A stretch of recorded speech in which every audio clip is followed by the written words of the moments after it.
Today I want to complain. I know, it's shocking coming from a beacon of positivity such as myself. First, let's introduce some terms. What's the difference between a transliteration and a transcription? Transliteration is meant to represent the orthography, or spelling, of a given language, even if it comes at the expense of phonetic or pronunciation accuracy. Transcription is the opposite, prioritizing the accuracy of pronunciation over the original spelling. For example, in modern Greek, epsilon is pronounced as e, and iota is pronounced as I. We can use the Latin E and I to represent these letters both in transcription and transliteration, since they're different letters and they make different sounds. However, the sequence epsilon iota is also pronounced I. We should therefore transcribe it as I because it has the same pronunciation as iota, even if they have different spellings. And we should transliterate it as EI, because these are the letters that we have chosen to represent both constituents, even if the pronunciation is not the sum of its parts. Transcriptions can be further subdivided into phonetic and orthographic transcriptions. Phonetic transcriptions are used purely to transcribe sounds, and are generally more universal, but not always. The best known example is the International Phonetic Alphabet. We're not talking about these transcriptions today. The IPA has its own share of issues that I do not want to touch with a 10-foot pole. Orthographic transcriptions use the orthography, i.e. the spelling rules, of the target language to represent the sound of the source language. For example, if we take the English word shoe, we could theoretically transcribe it like this into French, like this into Czech, and like this into Korean. These transcriptions will be the focus of this video. You can see two things from this example. One is that orthographic transcriptions are not limited to one type of script. Apart from romanizations, which are transcriptions into the Latin alphabet, you also have serializations, transcriptions into the Greek alphabet, Devanagari, you name it. In fact, this also applies to transliteration. If you've ever seen this abomination, this is technically a transliteration of the Latin alphabet into Chinese characters. The other thing you can notice is that even within the same script, multiple transcriptions are possible, depending on who's supposed to read it. What this ultimately means is that the decisions made when crafting a transcription system are determined by its target audience, and its success depends on how intuitive the target audience finds it. Which brings us to today's main topic, universal romanizations. In theory, these things cannot exist because every language that uses the Latin alphabet uses it differently. In practice, they have to exist because at some point you have to choose how you transcribe the names of your cities and streets for tourists, or how you transcribe your own name in a passport or when you compete in a sporting event. As such, a universal, i.e. international romanization, should be based on the orthography of some sort of international language. And for the time being, that language is English, which is horrible news. First of all, creating a romanization system that is intuitive to English speakers is impossible. No matter how simple and consistent your romanization is, you just can't get Anglo-brained Ameritards to pronounce it right. Wait, Tasuka Hami? I think I killed that shit, I'm not gonna lie. In fact, simplicity and consistency is a detriment because English spelling is anything but. The closest thing I've seen working is how Koreans often romanize their names. This method is admittedly ad hoc, and it's extremely inconsistent, but it can work quite well sometimes. The English lack of consistency is mostly an issue when it comes to vowels, and that's why universal romanizations generally base their vowels on how they're pronounced in most languages, while the consonants are more akin to how they would be used in English, since consonants are a little more consistent. But even that doesn't always work. Just look at how Anglophones love putting je everywhere in foreign words, especially where it doesn't belong. With President Xi Jinping of China. We finish it, blend of Romano, Parmesan. Feelings are why we have love ballads and the Taj Mahal. I guess it sounds exotic to them, even though it's right there in their consonant inventory. I feel like these are the same type of people who think it's exotic to travel to their state capsule. Sometimes the 26 letters we all know and love are just not enough, and that's when you might think of using diacritics, and I would advise you to reconsider. Look, if you're romanizing your shitty conlang that like 3 people are going to care about, and you're willing to deal with the consequences of deciding to romanize the voiceless palatal affricate as K with a comma underneath it, that's your prerogative. But for transcribing anything else, diacritics suck ass for a number of reasons. 1. They're a pain to type. You either have to sacrifice some space on your keyboard and awkwardly type those letters with your pinky, or you have to use Alt or Dead keys, which is slow and annoying, especially when typing capital letters. Not to mention having to install a whole new layout on every device you want to type those letters on. 2. Many typefaces don't support them. You have to sift through fonts to find one that supports your dumbass diacritics, which is only half the issue. The worst part is there's a surprisingly large contingent of people who are aesthetically colorblind and end up using fonts that don't support diacritics, and the missing letters just default to Calibri or Times New Roman, which looks like complete shit. I mean, how are there people that are unbothered by this? It boggles the mind. 3. Oftentimes, like it or not, diacritics just disappear. Website names, email addresses, many online forms, your international corpos employee list, the Olympics broadcast, the list goes on. I have a diacritic in my name. Every time I had to fill in a form at an exam or something, I had to wonder if I should include it or will it make their server blow up and return my name as null. Also, true story, I had a coworker and for a whole year I thought his last name was different from what it actually was because Outlook doesn't display special characters. 4. Diacritics aren't used for the same purpose across all languages. Just look at the simple acute. In Spanish it marks stress, in Czech it marks vowel length, in French it marks vowel raising, in Portuguese it marks vowel lowering, and in pinyin it marks a rising tone. And most importantly, in the context of a universal romanization, we have to look at diacritics from the perspective of an average English speaker. What does an Anglophone see when looking at a diacritic? Well, decoration. Diacritics don't exist in English. Well, maybe with the exception of an acute E, which has a genuine chance of making an English speaker pronounce the word final E as A. And it has been done. But in general, I have a bone to pick with diacritic enjoyers. I think you don't know what you're asking for when you make your dumbass spelling reforms or whatever and decide to use diacritics for some ungodly reason. English should use diacritics is such an Anglophone take, I swear to God. Only someone who's never had to deal with them would say that. Listen, ASCII compatibility is one of the few good things about English. I'm not saying I think diacritics look ugly, only some of them do. What I am saying is this. Here's a list of contexts in which diacritics aren't problematic. Yeah, wakey grandpa, no one does that shit anymore. I haven't picked up a pen since college. The unfortunate reality is that the Latin alphabet only has 5 to 6 letters used to represent vowels, and some languages have more vowels than that. You end up with 2 options, phonetic symbols or diacritics, which I already talked about, or digraphs. To be honest with you, I don't like the second option either, and the primary reason for that is the romanization of Korean. Ever since I took interest in that language, I was dissatisfied with the way it was romanized. There are 3 main romanization systems of Korean. Yale is used in linguistic texts and is a transliteration rather than a transcription, which means it's pretty useless if you want to figure out how to actually pronounce something, but it's good for analyzing morphology. Kind of sucks that it seems to be the standard way to transcribe Middle Korean. It would be nice to have a transcription for it as well. The second romanization is McCune-Reischauer, and it's the only one of these I don't completely hate. It uses breves for A and but for some reason writes as AE, which is stupid. And then there's the revised romanization of Korean, which South Korea switched to in the year 2000. I think it fucking sucks. I have many qualms with it, but the worst are these digraphs. Jesus Christ, makes it so unreadable. How would I fix these? Okay, so can be romanized as Y. That's what Russian and Ukrainian do with their vowels, which are close enough. AE just merges with E. I mean, the vast majority of Koreans merge these two, so I don't really see a reason to make foreigners think that these are different sounds.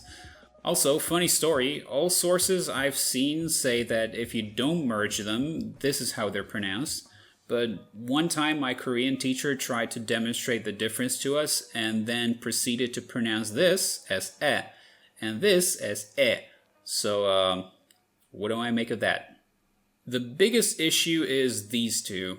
There's really no way to circumvent this, so I usually just use plain O for this and O acute for this.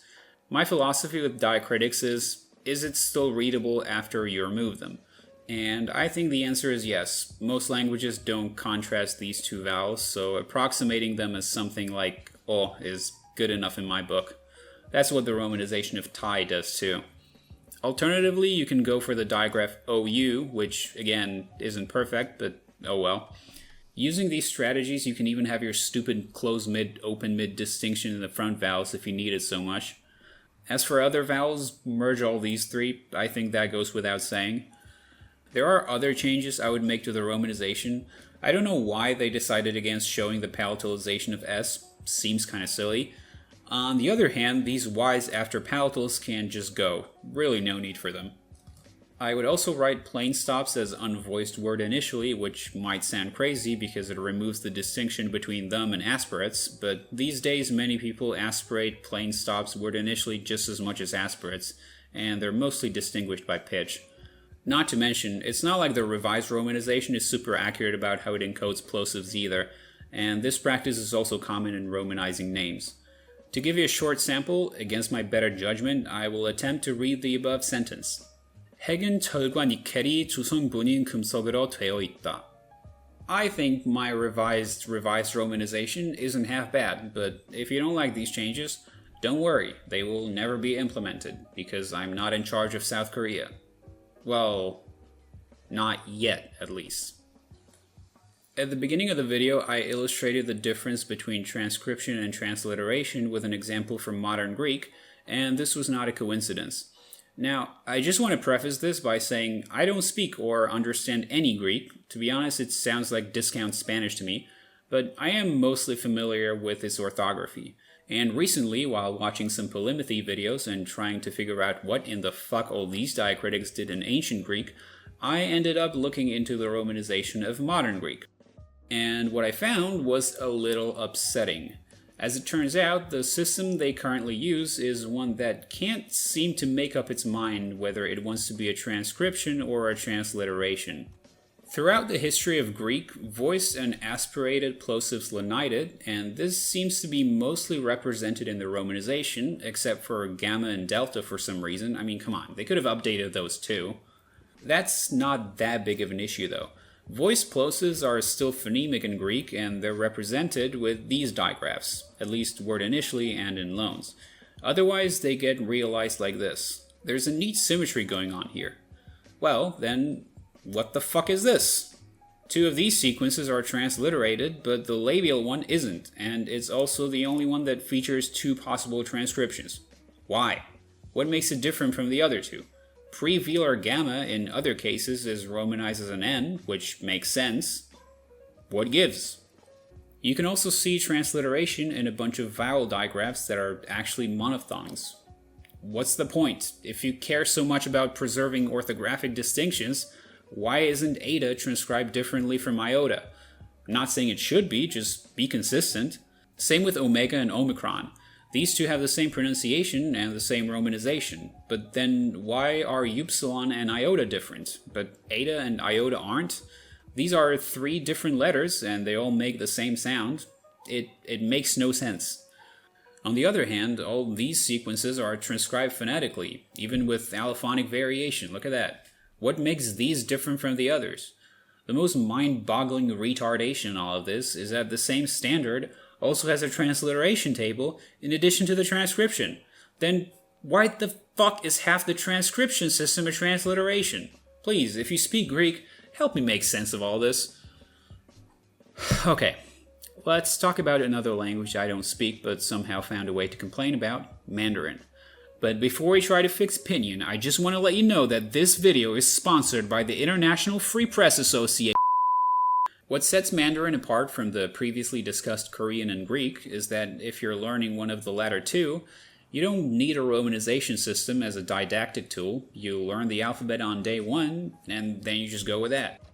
With Mandarin, you can be studying it for years, and if you come across a character you don't know, you're going to need pinyin. Unless you use Juin. Probably some people use that. I don't know, I've never seen it in the wild. So I would consider pinyin to be almost an integral part of Mandarin, definitely compared to other romanization systems, and if you treat it as such, I feel it makes it more immune to criticism. I mean, you're not going to learn, I don't know, Albanian and complain that they use XH for J. It's their alphabet. They can do whatever they want with it. So if you treat pinyin like that, well, you don't get to complain that they use Q for Ch. That's how they use it. If you're going to learn the language, deal with it. However, if you treat pinyin as merely a romanization system, it kinda blows. Don't get me wrong, aesthetically I like the Q's and the X's. I think they look rad as hell, but who is this exactly supposed to be intuitive to? X is pronounced like sh in Portuguese, I guess. Sometimes. But it's not like the rest of pinyin has any Portuguese features. I remember when I was in middle school and I was into speed cubing, and all the cube manufacturers were Chinese, and we all loved our Dian Zanchis and Lunhuis, or when our German textbook in high school had a nice old Chinese lady by the name of Mak Xiuxian. I mean, you can't really fault people for pronouncing these things like that. I tried to make some changes to pinyin when I was bored at work once to make it more universally intuitive, and this is what I came up with. U umlaut annoys me because you could get rid of it very easily and avoid using diacritics. I mean, it turns into a regular U after palatals and so only occurs in 4 syllables, and you can respell those like that. There already is an IU final, but it's pronounced as yo, so just spell it as IOU. All of these finals could also get the same treatment. Apparently some speakers pronounce these finals the way they're romanized in the first and second tone, but some speakers, and with only half the tones, is not convincing enough for me. If you also regularize AO to AU, you never have to worry about which letter to put the tone marker on because each polyvocalic final always has exactly one non-high vowel. I don't know why wa is romanized as O after labials, but I would just regularize it. Next, change C to TS. It's intuitive to Slavs and no one else, and Z should also be DZ for consistency, but I'm okay with Z too. Also, change ZH to J. I've never seen this digraph used for anything else than transcribing je, which this is not. And since ZH is now free real estate, we can replace R with it, because that initial only kind of resembles the English R, which is cross-linguistically rare. Palatals are in complementary distribution with the retroflex series, and I guess also the velar series, but we're not ready to have that conversation yet. And unless you speak Polish, you're probably not going to have an easy time distinguishing between them, so I would just romanize them the same way as their retroflex counterparts, since they will always be followed by I, which conveys that palatal quality. This also means that we're not neutralizing U umlaut to U after palatals, but I wanted to do that anyway as it's more transparent. This leaves us with the issue of these bad boys, which have to be respelled, but again, I wanted to do that anyway. Depending on how you analyze this final, you could transcribe it as Y, mirroring the romanization of Russian, although it looks kind of off to me. You could also assimilate it to the English kit vowel, but the problem with that is that in English it never occurs word finally, so the best representation I could think of would be maybe IH.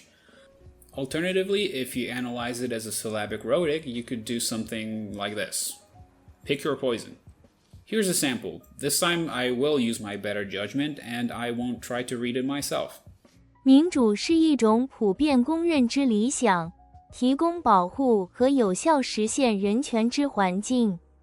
In the end, no romanization can appeal to everyone. Most countries, including my own, will have more domesticated transcriptions of names of people or places that are well established and have been known for a long time, but will default to internationalisms for others. This leaves us with a big mess and no cleaning service in sight. International romanizations can also hinder intelligibility between very similar languages.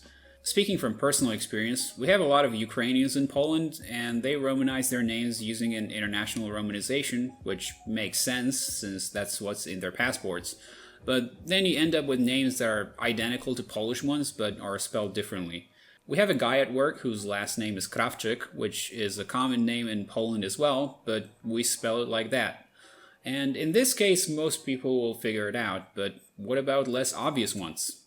I can look at a name like this and be like, well, I see a Y as a palatalizer before a vowel, which is characteristic of the international romanization of Ukrainian, not the Polish one, so I can assume CH stands for ch, not h, as it would in Polish.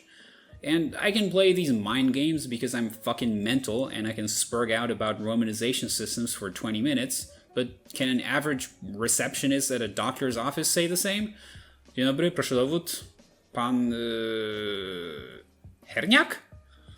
Moral of the story, you can't make everyone happy, but you can at least try.